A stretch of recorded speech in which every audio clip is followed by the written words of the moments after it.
Welcome back, everybody, to the show. I am your host, as always, Jay Villain, aka That Villain Jay.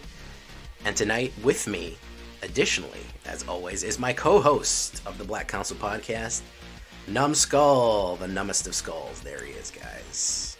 What's up, guys? How's everybody doing? And we are coming at you with episode 4, believe it or not, of the... Is it episode 4? Episode 4 of the Black Council podcast.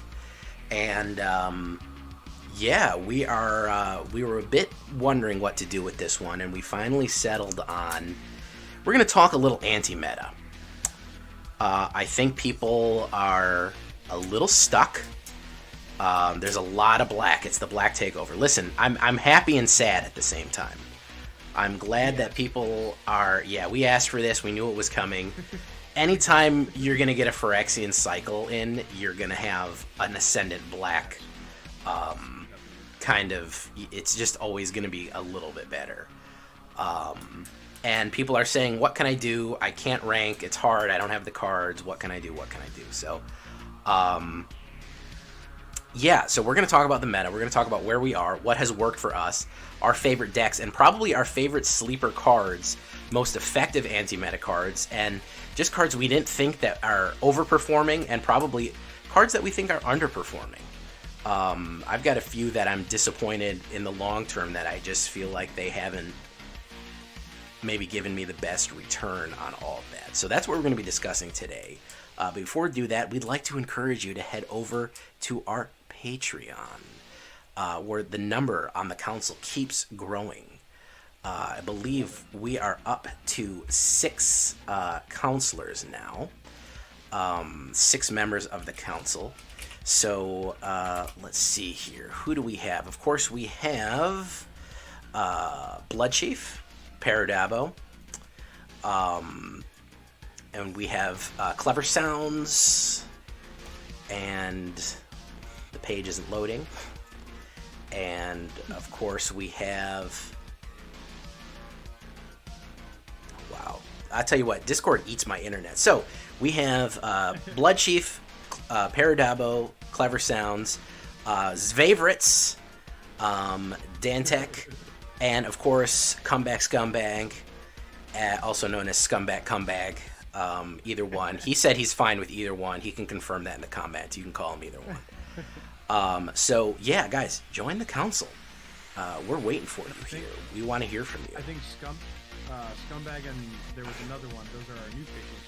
Yeah, a big shout out to our new patrons. Yeah. So let's see here. Yeah, we're yeah, those were our 2 new patrons, Dentec and Comeback Scumbag. Comeback Scumbag actually had that. He was the guy, again, big ups to him. If you haven't missed the last episode, he's the one who did the Mythic Challenge for us, and we had a fun time with that. Well, I think at least Numbskull had a fun time. I had an okay time. So I had 2/3 of a good time. Jay had 1/3. I have 1/3 of it. Well, I mean, I'm still mad at that demon thing.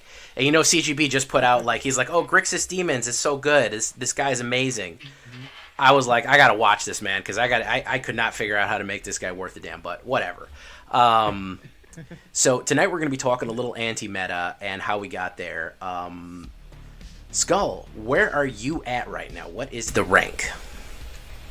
I didn't play ladder the last couple, so I'm at 267 right now. So gonna be trying to get into like the top 100s here, probably like tonight and tomorrow, just to see, get a feel for where rank decay is at and how sweaty people are in Mythic right now.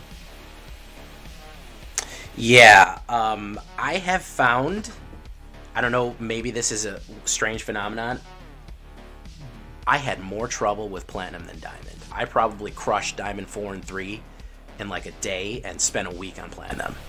So Platinum's tough because I think it's always the most difficult in my opinion, and I actually was, I got to Mythic a week into the season, but I spent the most time in Platinum. Like, I think it took me like a day or 2 to get through Diamond.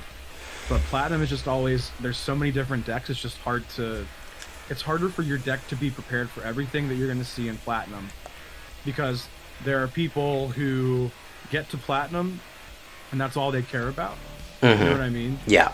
So they're just going to be... They're going to sit. Trying whatever.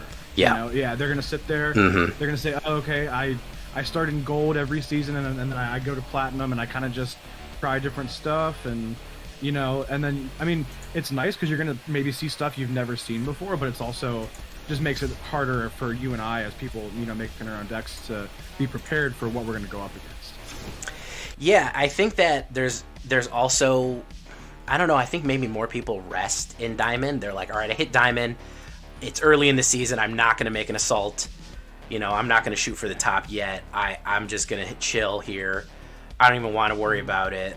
You know, I don't know. I hit Diamond, and I was like so relieved to be out of Plat, and then I just blasted through. Like last night, I blasted to Diamond 2 with the with my Black Zombies, and was yeah. Well, then I had a decay, and I heard that you also had a decay.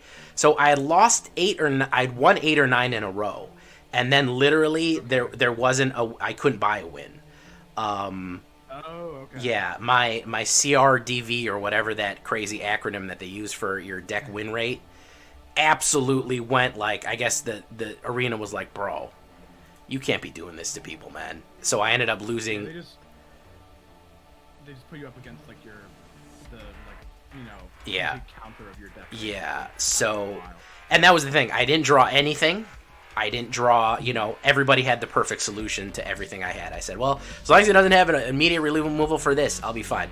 So I ended up swinging back, like, off from, like, Plat 2, like, of Diamond 2, like, right in the middle of Diamond 2. I was pushing on Diamond 1. And the game was like, fam, you can't be winning. You can't be winning. Because I was at a win rate of, like, 80% on the play.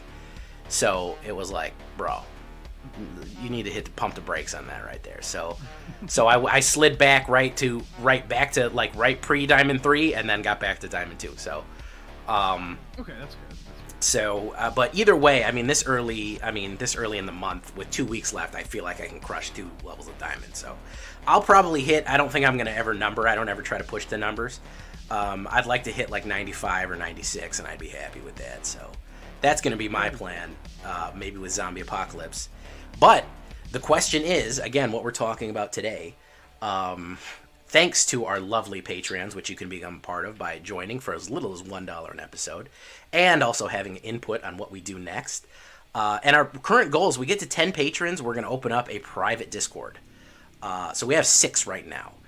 4 more guys, we're going to open up a private Discord for Black Council members only. Me and Numbskull are going to be in there. Black Council members only, so exclusive talking about the podcast, the game. That is going to be the Primo Discord. So think about that. As little as $1 a month, even if you want. $1 a month, $1 an episode, 99 cents if you want.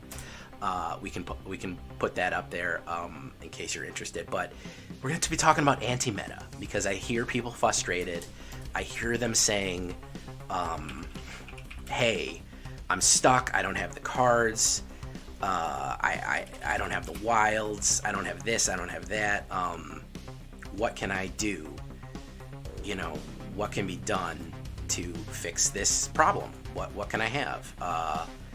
And the question is, what can you do? What are the best anti-meta cards right now? How can we stop Mono Black, Shale Dread, all those main things? So I'm going to let Numbskull take it away on what he thinks the best way is. He obviously got to Mythic before me, so he's come up against a lot of problems and dealt with those problems effectively. So let's hear his strategies first. We'll go to mine, and then we'll spit a little bit, and maybe we'll throw in a game or two. Cool. Yeah, what we have, the first one, and anybody who's drafted at all so far this season, I've done like maybe 4 or 5 drafts so far. So the number one option that I see, and something that I think everyone can craft, is it is going to be a white card, 2-mana instant. It's called Destroy Evil. This is going to deal with a few different creatures that are a big problem. It has 2 modes, so it also destroys the creature that's a problem, and that other enchantment that's the biggest problem, which is Fable of the Mirror Breaker and Kiki Jiki. So basically what we're looking at is when you're just destroying, the four toughness or greater, you're hitting Sholdred, you're hitting a flipped, Graveyard Trespasser, or I think it's Graveyard Glutton when it's flipped. You're hitting a Titan of Industry if there's no shield counter, or you're removing the shield counter for 2 mana. You're hitting all kinds of pretty powerful creatures and pretty big bombs that decks make it a point to drop. This card is a common, guys, so I think that it's attainable for anyone to craft it. And even if you're not able to craft it, just save up some gold and do a draft. You have a super high chance of getting at least one or 2 copies if you do one draft. That's a highly effective card within white. The next one, and I'm gonna. Yeah, I think that. I think that the modal ability of big creature or enchantment is clutch. Enchantments are a bad one right now. There's a lot of enchantment power, especially after Kamigawa mixing in. There's a lot of enchantment power. So, as a common card, man, it's not hard to get common wilds. But like you said, it's also been. I feel like there was a lot of sorcery speed removal for enchantments, but now you got the instant speed. I think that's pretty effective. That's clutch, yeah. Yeah. So we love Destroy Evil. It's good value. The modality of it's great. You do have Valorous Stance. So that does the 4 toughness thing as well. That gives Indestructible. So you have your choices, but here I think you get a little bit more utility. You're talking about what's the most common black card, Sholdred. What's the most annoying red card, Fable. Well, that card deals with both of them at instant speed for 2 mana, and you're already gaining value because both of the cards that it takes out, both of those cost more mana than the card that you use to remove it. So you're outvaluing your opponent on top of that. But yeah, next one you have here, Bouncer's Beatdown. This is one that it's been discussed a little bit on Twitter. People are talking about it a little bit. It's highly effective, and it kind of flew under the radar whenever it came out with Streets of New Capenna. It was used a little bit in limited and draft, but now what we're looking at, Bouncer's Beatdown, 2 colorless, 1 green, instant speed. It is an uncommon, so once again, a little bit more valuable or rare, if you will, than the other, but still an uncommon. Should be pretty easy to craft for most people. It costs 2 less to cast if it targets a black permanent. So it's actually just, if you're running green, whatever. It only costs 1 if you're going to target the Sholdred, the Trespasser, and I'll read it so you know exactly what you can actually hit. Bouncer's Beatdown deals X damage to target creature or planeswalker, where X is the greatest power among creatures you control. If that creature or planeswalker would die this turn, exile it instead. You're getting an exile removal in green. It's not green and black, it's just green, and it can be casted for as little as just 1 green mana. As an uncommon, green already runs big creatures. If you have a 4/4, this is taking out Sholdred. This is taking, 5. If you have a 5 power, it's taking out Sholdred. It easily deals with Liliana. It can take out Sorin. You know what I mean? Note that it also says black permanent. So, yeah, it's basically just any planeswalker or creature that's an issue to you, you're dealing damage. This creature, maybe you run green-white, maybe it has lifelink, then you're gaining life too, all for 1 mana. You can really get good value out of this spell. Those of you who listen, who play best of 3, this is a hell of a sideboard card. One could even argue that you just put it in your main deck because you see so many decks that just run black anyway. You know what I mean? Even if there's a good red creature, some of the creature might be red-black. So you just put a couple in your main deck and then maybe 1 or 2 more in the sideboard, and this is where you can start to outvalue the decks that are designed to outvalue you. That's the biggest thing here, is the overall value of it. Yeah, and I think it's important to remember that stuff like Omnixilis is a black card. I know we think of it as Rakdos, but it is a black permanent. Mm-hmm. Not only that, we got to remember black permanent, that's enchantment. That you can actually knock the meat hook off the board with that.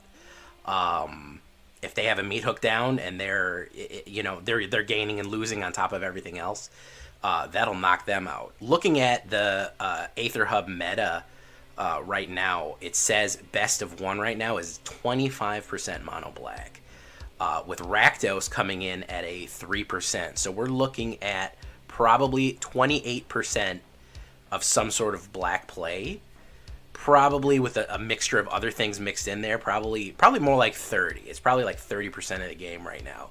So I mean, main decking it is not a bad idea because the value payoff is 1 out of 3 times it's going to pay out. Because it is cheaper against black, but it'll affect anything. So absolutely crusher of a card. Yeah, I think it's good. Notably though, it does only hit creatures and planeswalkers, unfortunately. It doesn't? No, it says. Yeah, it says because you're only doing damage. Oh, okay. So yeah, it's damage. Actually removing it. Oh. You can't really do damage Yeah. You can't do damage to an enchantment. Well, if they do that, if they do the thing with Zur, you can. If they turn the creature into enchantment with fucking Zur. Yeah. There you go. Yeah, See? So there's an anti-Zur tech in there. Mm-hmm. I'm looking at best of 3 right now, and Mono Black, Jund, and Rakdos, and Orzhov, all running black, are currently at 18%, 10%, so that's 28, plus another 8% is 35, plus 6 for Orzhov. You're looking at about 45% of best of 3. So yeah, best of 3 is probably almost half, and then a new Rakdos is down on 6 on the 6th spot because Selesnya is number 5. So you're going to be, I mean, as a sideboard card, it's a no-brainer. Even as a best of 1, which I'm more of a best of 1 player, it's still a good idea. And if you are playing that Selesnya deck and you're going best of 3, I think this fits perfectly in the sideboard there because those creatures can get out of hand pretty quick with all the counters going. So this is an easy 1 mana removal for you, especially when you're already getting discounted enchantments with Jukai Naturalist. Yeah, Jukai Naturalist. So definitely very useful. Yeah, for sure. The third one I have here is going to be one of the newer ones, and it is a rare. It's the Saga. It is the Cruelty of Gix. And I know that technically this card is actually meta, but the way that I want, or I shouldn't say I want, but the way that I can suggest that you use it to quote-unquote offset meta is obviously with the read-ahead stuff. It's for those who don't know, it is 5 mana. It does require 2 black and 3 colorless. The first chapter of the Saga is the target opponent reveals their hand. You choose a creature or planeswalker from it, and then they discard that. Okay, that's decent. It's like extract the truth, in the first card. The next one, you're going to search your library for a card, put it in your hand, and shuffle. You lose 3 life. Okay, so we have Extract the Truth, Grim Tutor, and then you have put target creature card from a graveyard onto the battlefield under your control. Now we have Reanimation Spell on top of that. So, and then not to mention, it's also read ahead. What you can do with this, especially with, there's a lot of Jund decks that are say, oh, I want to get my Titan of Industry in the grave, and then I want to cast Cruelty of Gix. Well, what if you got to Cruelty of Gix before them, and then you just took their Titan out of the graveyard? Little things like that. You take their shoulder out of the graveyard after you kill it. You know what I mean? There's ways to use this that you can use the opponent's deck against them, and when the opponent's deck is running very powerful creatures that are very problematic, that are thriving, especially because of the, I don't want to say lack of removal, but when we had rotation, we lost some good removal spells, let's face it. Vanishing Verse, Bloodchief's Thirst, things like that. You lost good removal spells. Blizzard Brawl. Well, okay. Blizzard Brawl even, yeah. So you could go like Golgari in here, you know what I mean? And, you either maybe creature dies in combat, and then, okay, now you take their Sheoldred, and you're flipping the script on them now. And then they have to decide, do I want to kill my creature that I need to kill their big creature that I haven't dealt with yet, that I thought Sheoldred was going to deal with. So you have ways to kind of really make this work, especially in best of 3. This is especially helpful because if you get Cruelty of Gix, you can go tutor whatever card you need from that you sideboarded in that maybe you didn't draw yet. I watched someone sideboarded in one Duress, and they got in Cruelty of Gix, so they went and tutored their one Duress in the deck to hit after they took the Planeswalker from their opponent's hand on phase 1 of the saga. So Gix can be very useful, and there's a few different ways to use it. You know what I mean? Don't just think of it as, oh, someone's running Reanimator. Well, you could put it in your sideboard in a best of 3 meta to actually take someone else's creature that was a big problem to you in the first game. Yeah, absolutely. If you speed it out there, and again, like you said, if you're going to run Golgari or you're going to do something that's ramping to Gix, especially on the self mills, is a very good solution. Very, very good solution. So I do like that. Maybe it's a fight rigging payoff, maybe something like that. You know what I mean? Mm-hmm. If you're running like Golgari or something like that. So you have tons of options here, the read ahead makes it that much more versatile. It's just kind of up to you to decide what you need and when, and choose wisely. Absolutely. I have one more. Sure, go for it. This last one, and it's not that crazy of a card to reprint. Hero's Downfall. Okay, I mean, stock standard. I mean, simple removal. Yeah, once again, another uncommon, simple removal, but it's instant speed. You're hitting creatures and planeswalkers. I don't know of another instant speed removal spell that does it.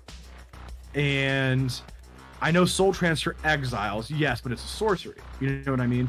So Soul Transfer is fine, but you know, they drop their Sorin, they drop Liliana, they have Wandering Emperor or whatever. They do their one ability. You do have to let them have that before you can do anything. But they do that, and then that's all the more value they get from it. And for the most part, I mean, every Planeswalker is at least 3 mana. I don't think there's any 2 mana Planeswalker right now in Standard or anything. I think every Planeswalker I've ever seen has been 3 or more. So you're not getting outvalued in terms of mana. Equally, let's say they get Sorin out and they make a 2/3 vampire. They down tick. All right, well, they just paid 4 mana for a 2/3. You know what I mean? It makes the opponent. It just makes that play bad. And I think that having, you just need 1 extra mana here. I think that Hero's Downfall has, for me especially, it's become a much more commonly used card. I think it's a much more popular thing. And like I was saying, we kind of lost like the really good removal with Vanishing Verse and things like that, and Bloodchief's Thirst. Yeah. So out of the cards that strictly say to remove a Planeswalker, this is one of the few. And not just deal damage, just actually remove it, It's one of the few that'll do that. Yeah, and I think that just with the lack of Planeswalker control, that's just, you've got to sometimes just listen, a removal card is just, it's just clutch. I mean, it's sometimes you just have to hit removal. I wish there was better solutions, but unfortunately that's just the way it is.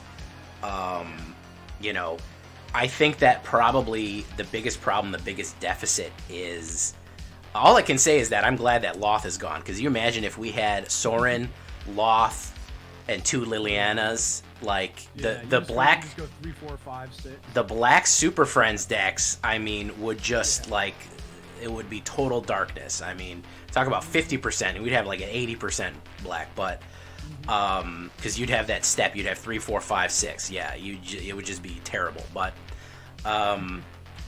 so maybe something for historic Black Super Friends, Legion of Doom. That's a good idea. That could be fun. Yeah, it could be fun. Yeah, So sometimes, yeah, I've been splitting the difference. If you've been watching my decks on that, I've been splitting the difference between them. I've been saying 2 Bloodchief's Thirst, 2 Grasps, and 3 Downfalls. Because I say I want the early removal and the late removal.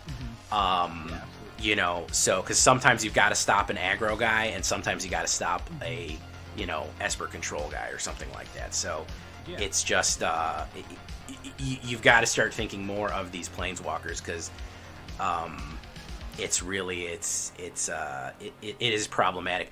The loss of blood on the snow, of not being able to board wipe planeswalkers, is going to make it just makes Super Friends decks more and more viable. So we've got to keep an eye on that. I got rolled by some Esper Clerics decks, and I was like, you know what?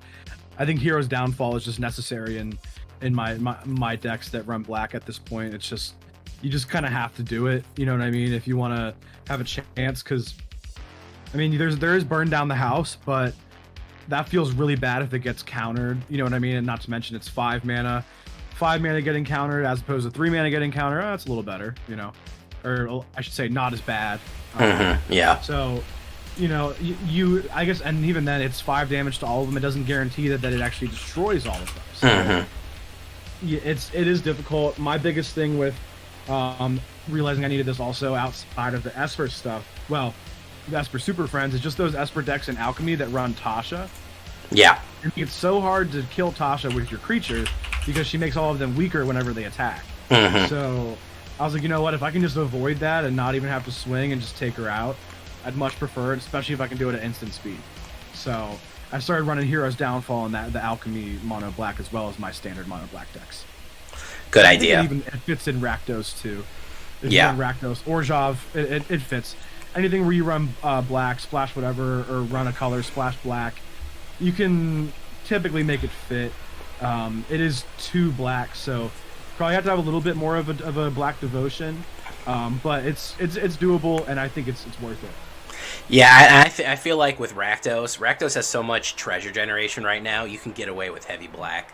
I've felt comfortable putting in Invoke Despair and Rakdos just because, like, you know, it's just I can usually generate enough treasure to make it function right. So I've never worried about that. Yeah. So those are your choices, your best anti-meta choices. Yes, sir. What do you have? So what I have for myself, I'm leaning more towards red. I feel like red has ample opportunity to deal with black, and also white. I feel like green and blue are kind of ill-equipped. I don't know. At least that's coming from that angle. So the first one that I'm going to say that you should probably think about is, where is my list here? I'm missing it. The one that I think you definitely need to think about is Rending Flame. This is the one that's been getting a lot of talk around, that people are starting to remember. This was not that useful of a card. So basically what Rending Flame does is it's from Vow. And it's 1 red and 2. It deals 5 damage to target creature or planeswalker. Then, of course, it has a kicker. If that permanent is a spirit, it deals 2 damage to the controller. Everyone was like, that's overkill. I can deal with other things like that. You know, in red, why would I need to... You know, if I'm running red or if I'm running black, I can just play direct removal or something like that. The reason that this is so good is because it can get rid of a Sheoldred instantly. It is an instant Sheoldred removal. You can clutch in your hand. You're saying, Jay, there's other removals. There's Fateful Absence. Well, maybe you're not running white. Maybe you're running mono red. Maybe you're running maybe you're running Gruul, and you don't have those options. If you're running something that doesn't have direct removal, probably one of your best removal options right now is Rending Flame. It's only 3, and for 5 direct damage, it can get rid of that Sheoldred off the board. Additionally, I mean, it can get rid of a Shakedown. What's that guy called? The Shakedown Bruiser. Shakedown Heavy. Yeah, it can get rid of Shakedown Heavy instant too. That's it can burn up most planeswalkers, because remember, this is damage to target creature or planeswalker. We want to remember that. Numbskull brought up a good point about planeswalkers. So the Spirit Kicker is, a lot of people are like, well, there's better options that don't have the Spirit Kicker. I don't care, man. Just being able to instantly put down that red, just be able to instantly play a red spell that's going to burn somebody up real bad and get rid of a Sheoldred on the drop is going to be clutch. So that's a good one. And I think for people are wondering, they're like, well, I'm scared to run a mono red. I'm scared to run a Gruul, because what am I going to do? I'm scared to run an Izzet because I'm not going to have the power to punch through these things without direct removal. Rending Flame is going to be the card to kind of bring that back, in my opinion. Yeah, I've been victimized by that card already, so it's a very good choice. Yeah, so there you go. A confirmation from a mono black player who pushed himself there. He's been victim of it. I think people caught on quick that was going to be a. If you don't put it in your main deck, it's a hell of a sideboard card. Oh yeah, absolutely a hell of a sideboard card. I have had a lot of success with my mono red. Probably one of the reasons, just speaking on mono red to begin with, if you're hasting, they don't have enough instant removal. We were talking about instant removal. Okay, well, you have to stock this. You have to have Infernal Grasp. A lot of removal that they're going to rely on is going to be they sacrifice a creature. They sacrifice a creature. It's going to be a sorcery. There is, if you're just hasting out, if you're just throwing, black doesn't have counter spells, at least not yet until they ruin the color pie again. So throwing out fire and just hasting in, yeah, maybe you'll lose a creature every turn. You'll lose board state every single turn, but build board state every turn and throw it in. So you can absolutely apply enough pressure with mono red to overload the line, I think, especially with backup. Yeah, sounds really good.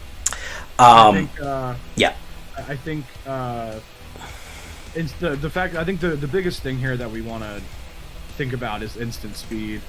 The instant speed removal in general here. I think that's one of the biggest things that's going to make your options quote unquote good. So just keep that in mind. Like, you do have, sorcery answers, but the instant speed answers, those can be highly effective. If they want to do anything about it, if they want to respond to it, just remember that you're making them spend extra mana on their turn. Even if you don't end up killing it, if they have, protection spells, hexproof, counters, whatever, you're making them spend that mana on their turn. It's incredibly important. Not to mention something versus Sheoldred. I know some of you guys probably know this, some maybe you might not. If this card is in your hand and they drop their Sheoldred, you can put you already have it in your hand. You can put a stop on your upkeep before you draw. Cast this spell, cast Destroy Evil, the other ones we mentioned that would kill Sheoldred. And you can actually kill Sheoldred before your draw step, so you won't lose that to life. So it's another reason why the instant speed here makes it more effective. Yeah, you've got to be able to play tricky with those phase controls. You got to play clever. And on the topic of Phyrexian Praetors and mono red, I think people are really overlooking Urabrask, the Heretic Praetor. Nobody really played him out of New Capenna, yeah. So 2 red and 3, 4/4, and haste. Again, I'm talking about hasters coming out. I feel like he was underpowered. I feel like he was pretty underpowered. I feel like if he had haste and first strike or something, or had a high power and toughness, he would have been more useful all around. But yeah, I feel like they underpowered him for a Praetor. But what he does is that any cards coming off the top of your library, you don't draw cards. At the beginning of your upkeep, exile and then the next time that anybody would draw a card, you exile the top card of your library. You may play it this turn. At the beginning of each opponent's upkeep, the next time they would draw a card this turn, exile it instead, and they would play that. So without actually, it shuts down a Sheoldred's ability to basically get the gain loss from the drawing, because you're not exactly drawing. You get to do an extra one, but they're not gaining the life, and you have that kind of another Praetor on the board. I think he's worth a second look. I think he's, right now, with the card draw shenanigans that we have going on, I think he's worth a second look, definitely, against Sheoldred. I don't know, I've used him a little bit. I've seen him be effective. I haven't found 100% the right shell, but I think he's worth kind of messing around with, especially to get around these card draw. I've been leaning into the card draw and force drawing. I've been having force draws on people and draining the hell out of them. So obviously Uberisk would help with that. So yeah, he shuts that down. I'm wondering too, does that mean he's like a anti-mill also? Like if you're milled out but he's on the board, does that mean you don't lose the game when you have your draw step? You still have your draw step. You just get an extra one. So at the beginning of your upkeep, you exile the top card of your library. You may play it this turn. Then you draw. Yeah. You would still draw. They lose their draw step though. The thing that they only get, they lose their draw step, and they have to exile all the cards coming off their deck, which is also useful for self mills. They basically can't draw and anything that they're drawing, it doesn't go to their hand. If they don't play it, it doesn't go in their graveyard. So they either have to play the card that just came off the top, or it's gone. It's exiled. It's disappeared. So a little bit of a tricky guy, and I think that because of the way he's worded and kind of how weird he is, but I think that coming up he may see a little bit more action. I like it. Yeah, so worth a look. Switching to wiht, an absolute overperformer. If we're talking about getting hit with removal, getting hit with being killed, getting board wiped, or anything like that, Sarah Paragon, man. I have not, and the thing is, people are learning. People panic when they see Sarah Paragon hit the board. Mono white, 2 white and 2. Once per turn, if you may play a land from your you may play a land from your graveyard or cast a permanent spell value 3 or less. That's everything. So that's a permanent spell. As long as it's not an instant or sorcery, you can cast it. If you do, when it dies again, it exiles and you gain 2 life. The amount of stuff you can throw back out there with Sarah Paragon, the amount of recursion that you can hit for a 4-drop, 3/4 flying, which is already a pretty beefy creature in and of itself. People are scared of this card. Like I said, you're going to want to try to out-removal them. If everything they kill just gets up and they have to kill it again, and you gain life when they kill it again, they're going to start resulting in exiles. They're going to have to start doing this or that. And we're talking about even enchantment removals. If you're playing something like, Borrowed Time, and they enchantment remove Borrowed Time, you can play Borrowed Time from the graveyard. Absolutely, you can. And who is stocking that much enchantment removal? You know what I mean? Who's got 8 enchantment removals in their deck that they can deal with, that much stuff popping back up again? Sarah Paragon is an absolute banger. I know it's mythic rare. It's hard to get. But if you're going to go any kind of splash white, she is just a clutch play. I have made decks. I've made mono white decks, Boros decks, Orzhov decks that just rely on her and are just brutal. Because if they don't have the stocked removal to get there, if you're running some kind of protection on her, if either you're running Selesnya or you're running Immortality or Fake Your Own Death or any kind of recursion for her, they're going to use all their removal to try to get rid of her and not be able to deal with everything that's coming back from the dead on top of that. It's perfect. And remember, the land you're playing from your graveyard, I don't believe counts as one of your hand land drops. I think it does. It does? Yeah, because it doesn't say you may play an additional land. Yeah, but you can play, okay. I haven't seen it. I haven't run into that situation yet. I wasn't 100% sure. I couldn't remember. Now, I remember back in the day, now the rules in probably 1995 were that you could only play 1 land from your hand, but if it was coming from some other location, but they've probably clarified that. Yeah.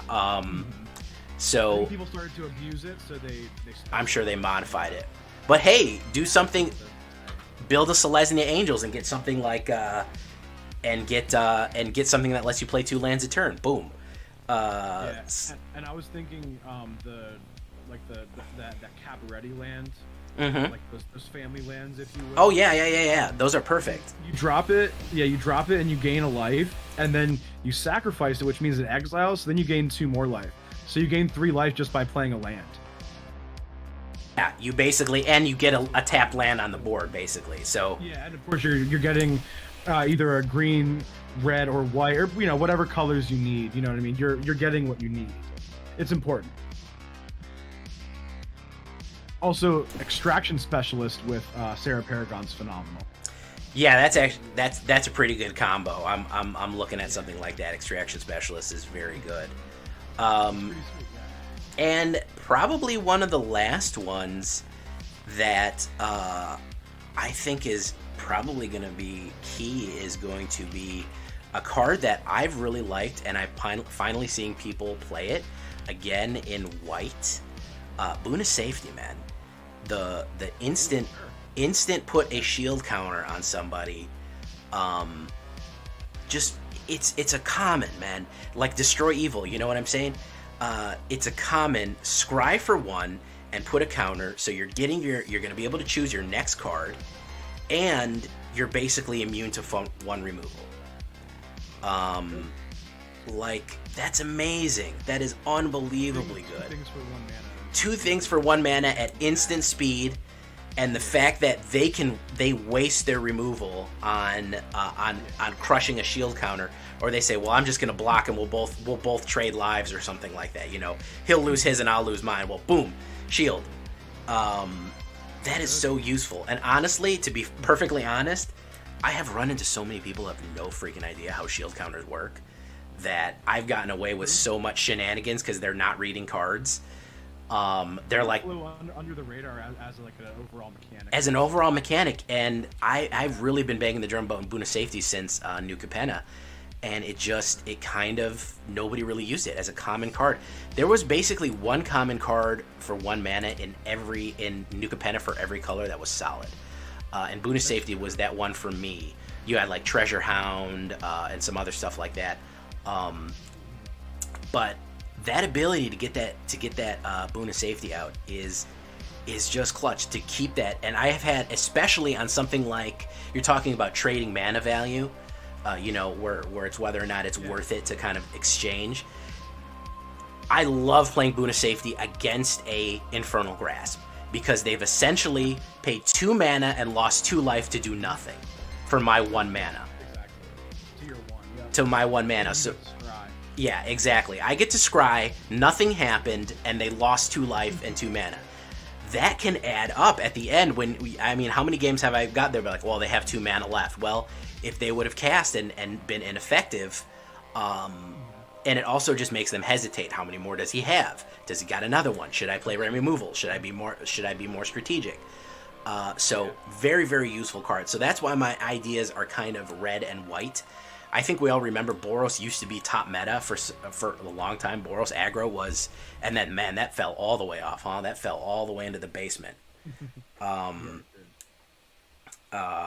You know, so I think it's due for a comeback. Yeah, I think it's going to be more of a Boros lockout, though, than straight up aggro now, with, you know, some of the more control-y spells and removal stuff that we have. I feel like lockout is still fun. I feel like a protective aggro is effective. I'm going to try to prove it. I might do one tonight. Sure. That would be cool. I feel like a recursive aggro, I think just applying a huge amount of pressure is going to be useful, but I don't know. There's like a somewhat meta Boros kind of, like, it runs Fable, but it has haste creatures. It has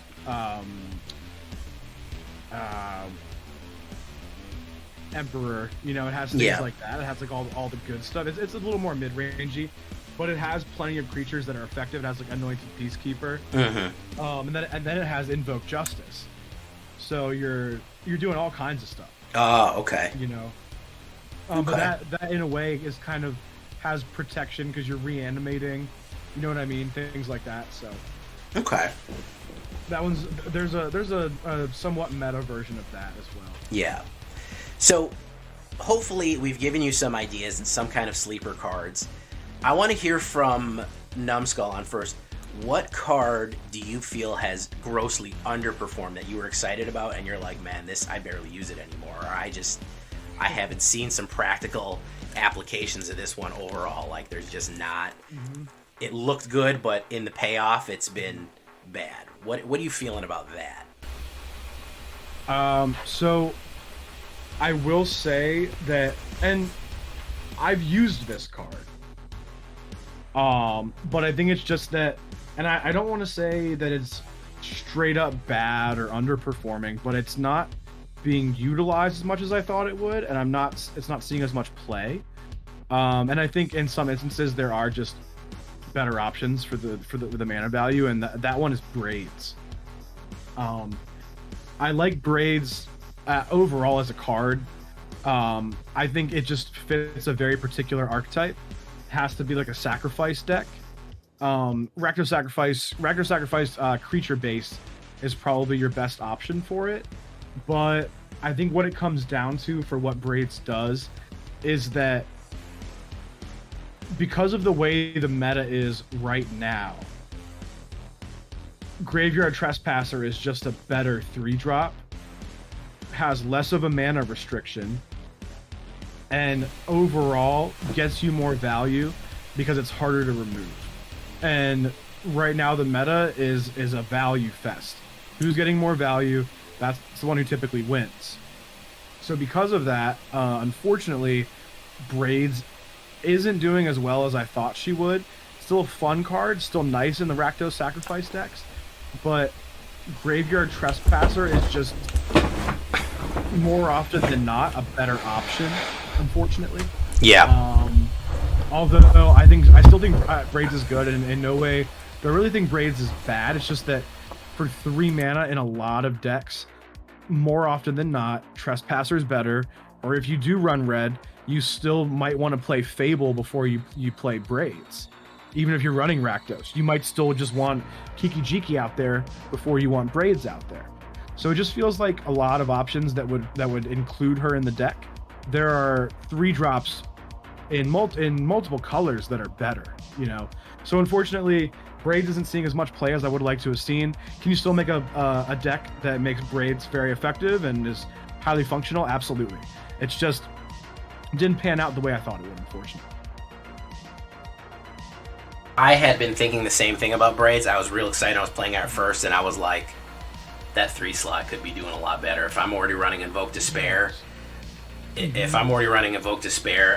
could be doing something a lot more useful with that 3. Not that I'm mad at her, but she is getting outvalued in certain occasions. Exactly. Yeah.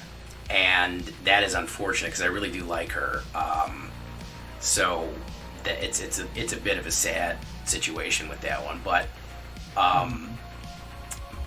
I would agree. Hopefully we can get something more with her. I feel like her power level is missing a little bit if you could choose to sacrifice as much as you wanted. Yeah, when I first saw it, I thought it meant one of each of those. Yeah, that's what I thought. You start playing it, and they're like, no, it's just one of any one. And I'm like, well, that wasn't what got me excited. Yeah, just doing one a turn is just like... Yeah. So... Now, okay. It's not bad. Like, Rakdos Sacrifice, you have a blood token. They don't have an artifact out yet.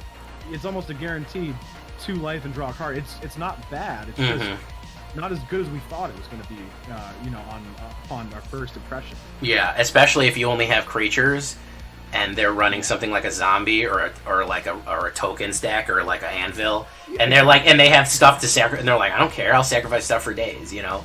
Or even if they're running some sort of green ramp, they're just like, okay, I'll sacrifice a land and give a shit, you know. Sacrifice a treasure token or whatever. Yeah.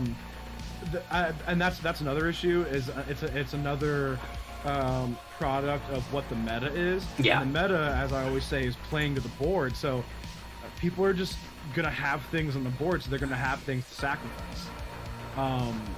So it turns into like a 1-for-1, and a 1-for-1 isn't always good. You really want 2-for-1s, you know?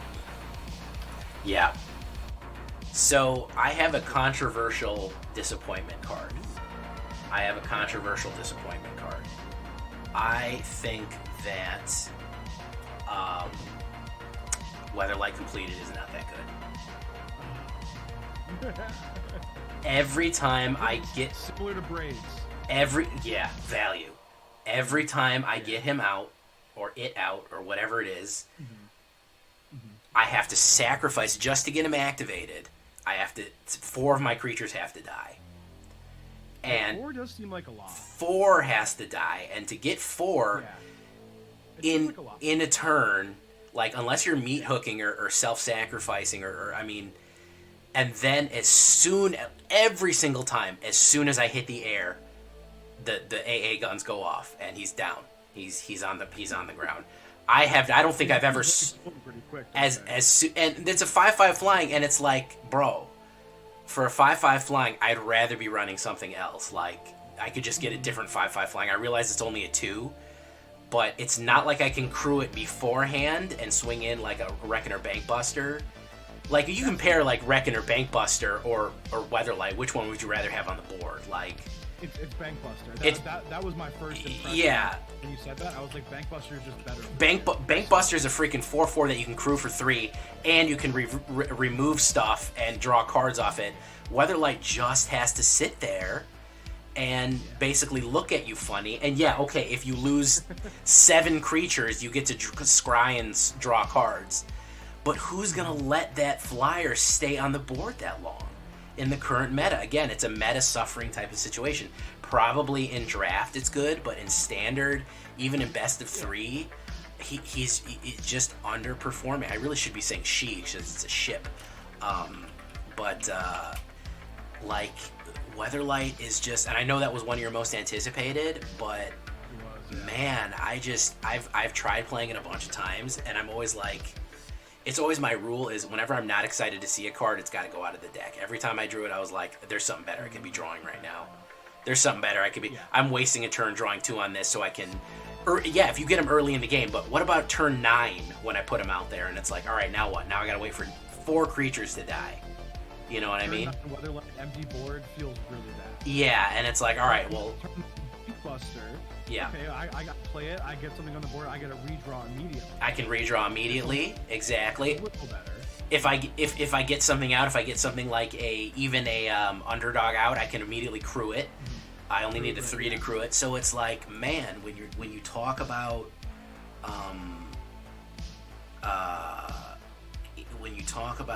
what you can do for 2, he's just not worth it, man. She's just not worth it. The Weatherlight is just. In practical play, I was excited for it, like you were. I know it was one of your top 5 in our previous episode, but all in all, I just haven't been thrilled. Well, and equally, I think Raids and Weatherlight were 2 cards, and when we played last week, those of course, were in that deck. Absolutely. But, like you said, I kind of got lucky and drew Weatherlight every game. It was in my starting hand, so it was always out on like turn 2 or 3. And equally, it was in, I think, one of the only shells that actually makes it look good. Rakdos Anvil. It's not... Yeah, well, not just... It's some type of Rakdos Sacrifice. Yeah, I didn't particularly run Anvil, but you could certainly run it with Anvil too. Yeah, Rakdos Sac. It would be arguably... Yeah, just any type of Rack Sack archetype, it's going to be good in that. But outside of that, maybe Mono Black Sacrifice, but that still feels slower, you know? Yeah. So, yeah, it's and I think that might be part of the determination of, like, what makes it undoubtedly good. How many decks can I actually put this card in? Exactly. It's a colorless card. Theoretically, I should be able to put it in any color, but it's only good in like maybe 1 or 2 decks. Exactly, and not only that, it's a 5/5 flying, which is middle of the road. I mean, that's powerful for flying, but with the amount of removal we've got going out, you had to wait though. Yeah, and the thing is, also, it's legendary. I can't even have 2 of them out. That's true. You know, I could put... is notably not legendary. Yeah, I could put out flyers. I could put Sarah Angels in there that are only 2 more. They're flying. They're 3/4 flyings. You know, they're not much different. Not Sarah Angels. Sarah Paragon's in there. And they're not much more expensive, and they're doing a lot more overall. Yeah. So I just feel like... I mean, hell, you know what's a 5/5 flyer that's in sacrifice decks and decks like that, that's Junji has better upside, is just Junji, and those Kamigawa dragons are living it up right now. Yeah, absolutely. Vanishing Verse. Something that I also think, I didn't want to put them on the list, but like Al and Junji are phenomenal right now. Yeah, Al and Junji, and I've always liked Atsushi. I felt like Atsushi was the underrated dragon. Cool, yeah, absolutely. Those Kamigawa dragons are in a good spot right now. Yeah, for sure.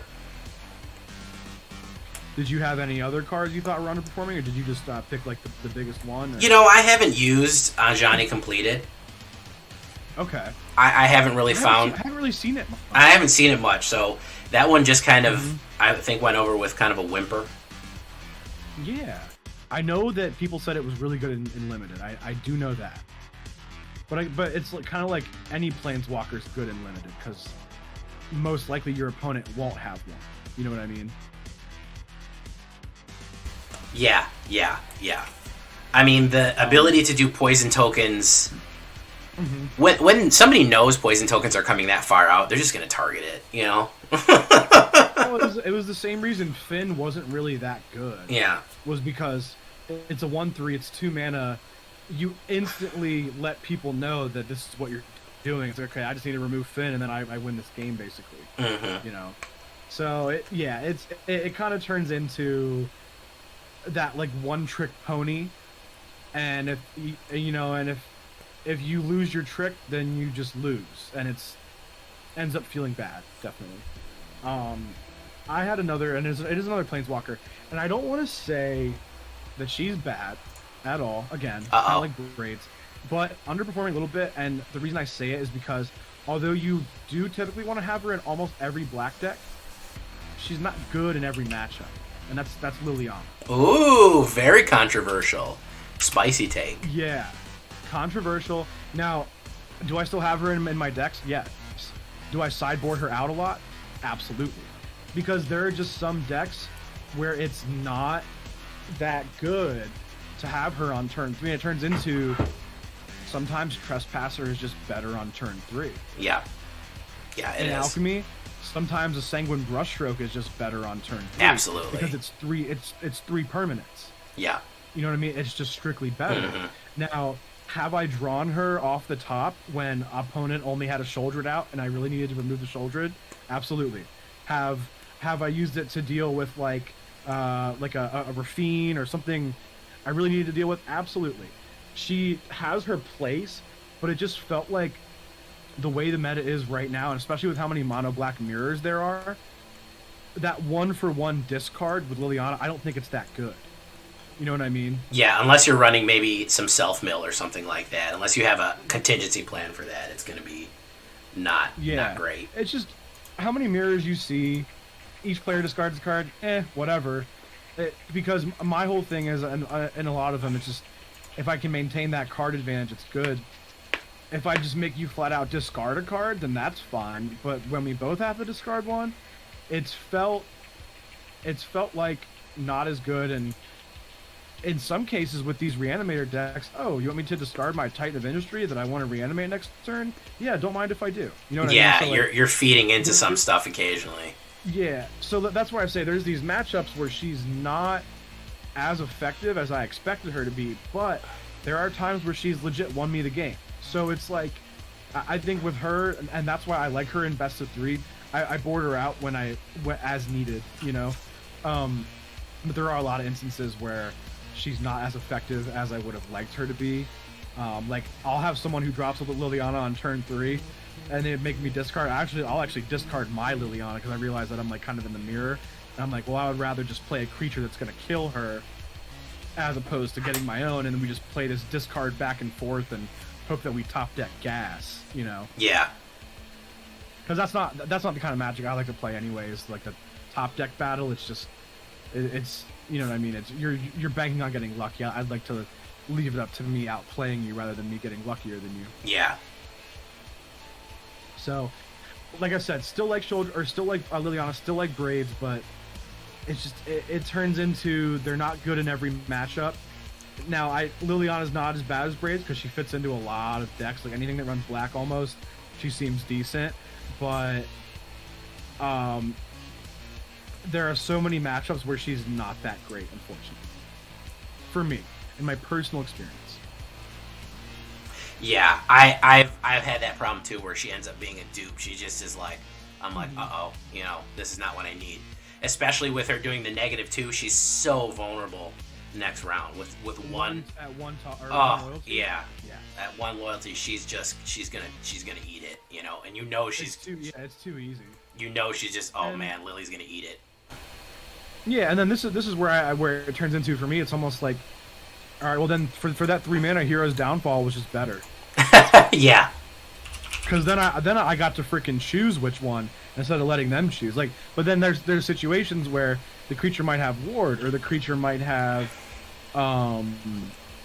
some type of protection or whatever, some type of ability that makes it harder for you to target it, and then that's where she's good. But it's a specific scenario that isn't always the case. You know what I mean? Now, opponent drops a Graveyard Trespasser on turn 3. Turn 3, you drop a Lily, and that's the only creature they have out. You make them sacrifice the Trespasser, that's good, because you just got around ward. But if it's, I'm making you sacrifice a Tenacious Underdog that you're just going to bring back in 2 turns to kill her, no, that's not good. No, yeah, it's not a good trade. No, yeah, it's so situational. I think that's my biggest issue with it. Yeah, and if you're running best of 3, like you said, you can swap, you can make deals, you can try to do stuff with it, but as an all-around auto-include, she is just you know. I think people were really excited about her, but they may have been overhyping. You know, but it's Lily, so we're excited. Yeah, I mean, we were gonna try her no matter what. Yeah. Now this is for Standard and Alchemy. I know that in Explorer and Pioneer, she has made these Greasefang decks, the Parhelion decks. She's made them infinitely better because it's just another sack outlet. Or, discard outlet, I should say. Just okay, I'm discarding my Parhelion. You know, I played my my Lily on turn 3. Turn 4, I drew my Greasefang. I already discarded. I'm gonna discard my Parhelion this turn. Okay, now Greasefang's out. I crew. I swing. I win. You know, it's made the Parhelion decks better, but you know, that's Explorer. That's Pioneer. I think she's used in Modern as well, but I'm not. I'm actually, yeah, I'm pretty sure she's used in Modern, but I pay attention a little bit more to Pioneer and Explorer because those are decks I can actually afford to buy. I can't afford a Modern deck. Yeah. Yeah. All right. Let me see here. Okay, so I mean that's pretty much the summary. That's a good. I feel like we've essentially shook down and broke down, as we do the shakedown breakdown on my channel. What is good and what is bad? I feel like a lot of people feel like the meta is going to shift. I think that maybe we're gonna get some focus out of mono black. Yeah, sure. I wouldn't say that it's gonna be the tyranny of mono black forever. I feel like that's probably not the case.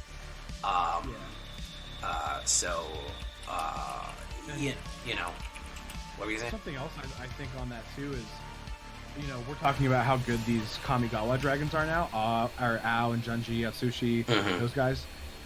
They weren't this good when they first came out. No. So you have to figure that you have to factor in that Wizards, obviously, they have a master plan for all these cards that are going to come out. Now, we're not saying that they're directly trying to like force a meta. I mean, some cards seem forced, but they're not trying to like directly force whatever. But it does seem like they set it up for cards to maybe not be that good when they first come out, but to be good later when a next set comes out that gives support for other things. You know what I mean? Yeah.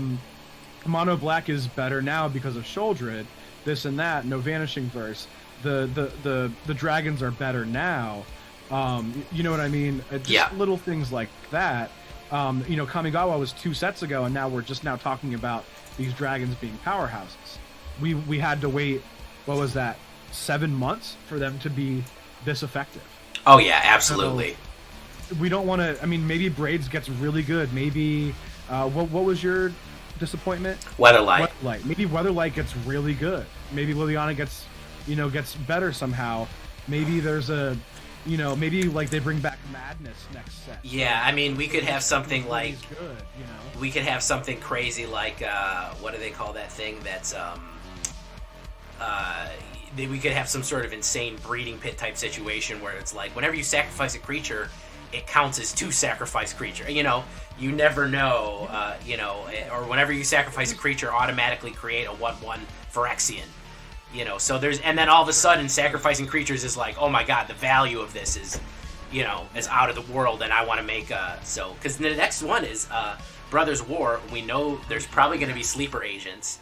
Maybe they bring back like populate, because which one, or proliferate? Proliferate, one yep. Puts an extra counter on. Yeah, so exactly. It's better. You proliferate. Okay, now now you just need 2 things to die on your Weatherlight instead. Mm-hmm. So we have no idea what's coming. So these could look like bad takes really easily in a couple months, and we're just talking about right now. They're not that good. Doesn't necessarily mean that going forward, don't use these cards, because we have no idea what's coming. Like we said, Junji and Ao felt bad when it got hit by a Vanishing Verse, but guess what? Now they're thriving. Yeah. So who knows? Braids could thrive, Weatherlight could thrive, Lily could thrive, what have you. We could see all kinds of support for these cards that we didn't think were as good, but they could become bangers in the future. Oh yeah, absolutely.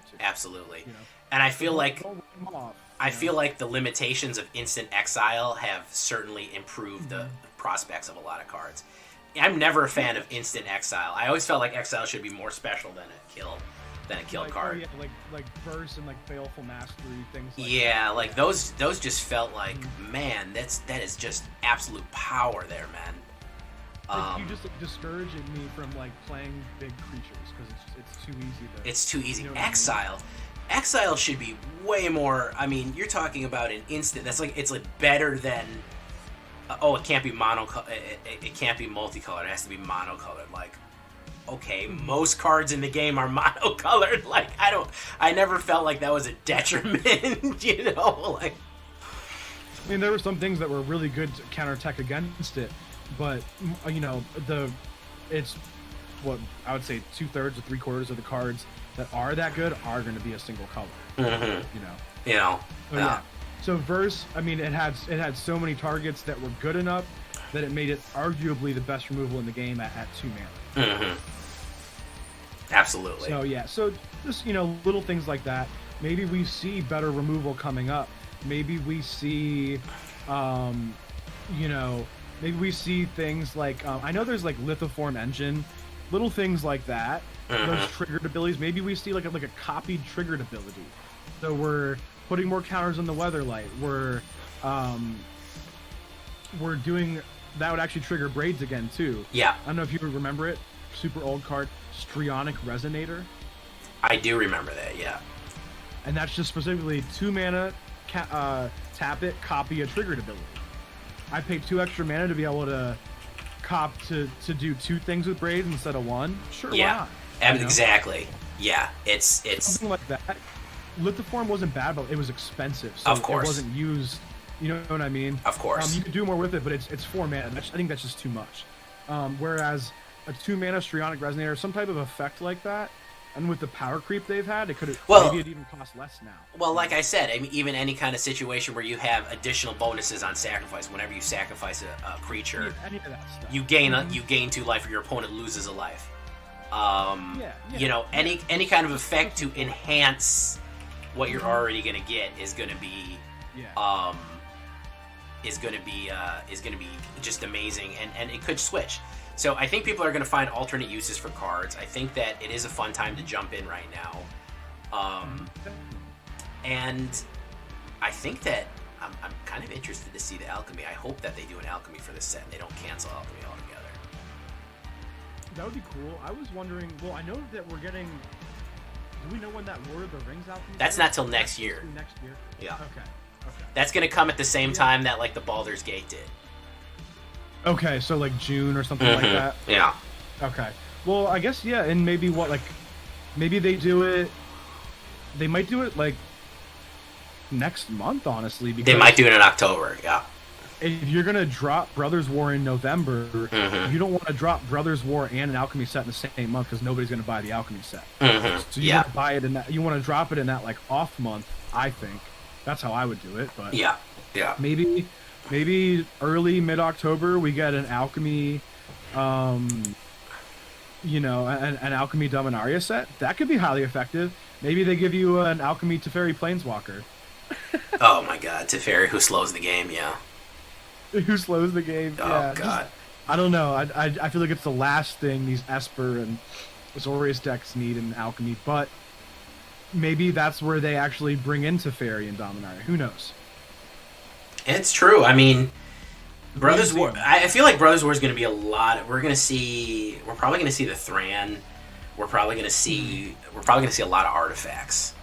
Because like Brothers War was like high technology.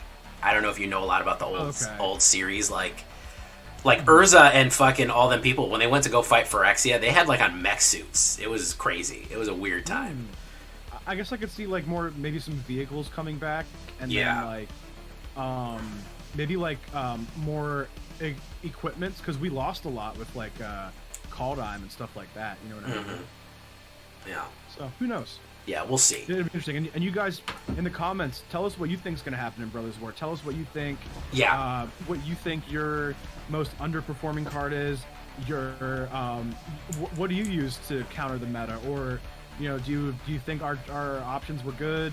Do you think we're idiots? Let us know, please. Yeah, tell us what you think. We want some feedback on the Patreon. We want some feedback on our patrons. We want to hear from that. We want to hear from you guys in the comments or in the live stream or wherever, especially in the comments. Especially in the comments, leave what is your no shows? What is guys have not showed up? What cards have not showed up? What have overperformed? And what are you looking forward to? Yeah, absolutely. And then what's your favorite? Maybe you could even ask, what's your favorite deck to combat the meta? So your favorite anti-meta deck. What are you guys doing? So just all that. We'd love to hear from you. We'd like to engage with you, discuss further. Absolutely. But yeah, we appreciate any engagement, and you guys have obviously all been really good so far with interacting with us. And we love it. We love hearing. Like we said, it's a roundtable Magic podcast. We have that written right on the banner. We want to hear, and we want to have some other ideas. I think next time we try to get a guest. I think it's time to get a guest on here. I think yeah. We spend this week deciding our guest and see who we could bring out. So maybe you guys let us know if there's anybody that you want to see. Let us know. If you have a guest that you think about, we're gonna see. We're gonna see. We're gonna try to branch out to something else, and tell us what is your most effective. What do you think is a hidden gem too? I think that's gonna do it for us for episode 4. What do you think, Numbskull? Are you late for the invitational? Is that starting right now? The invitational? No. Oh. That actually is on Saturday. I should probably start playing some more. Yeah. I forgot that's on Saturday. So maybe I gotta use some gems this week and play some limited.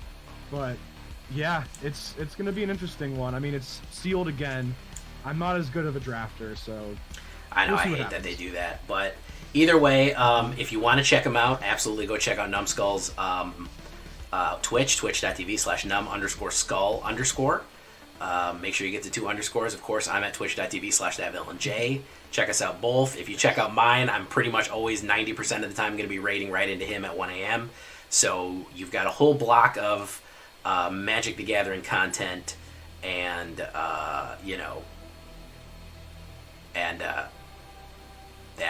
magic cards. Yeah. Magic cards, mono black shenanigans, but also new decks. Yeah. And this and that. I know Jay said he's going to be trying out that Boros thing tonight. So I'm probably going to be trying Boros. I just saw the midweek Magic is Artisan, so I've got. I'm going to play my Wizard Weed Artisan. You like Artisan? I love Artisan. Listen, Artisan, you got to bring it with Artisan. Ain't no big card coming to save you. You ain't making no big play. Oh well, I got my Titan out, so I'm okay. Nah, fam. You gotta actually make a deck. You gotta get it how you live, bro. You cannot rely on the big bangers to come in and swoop in and save you.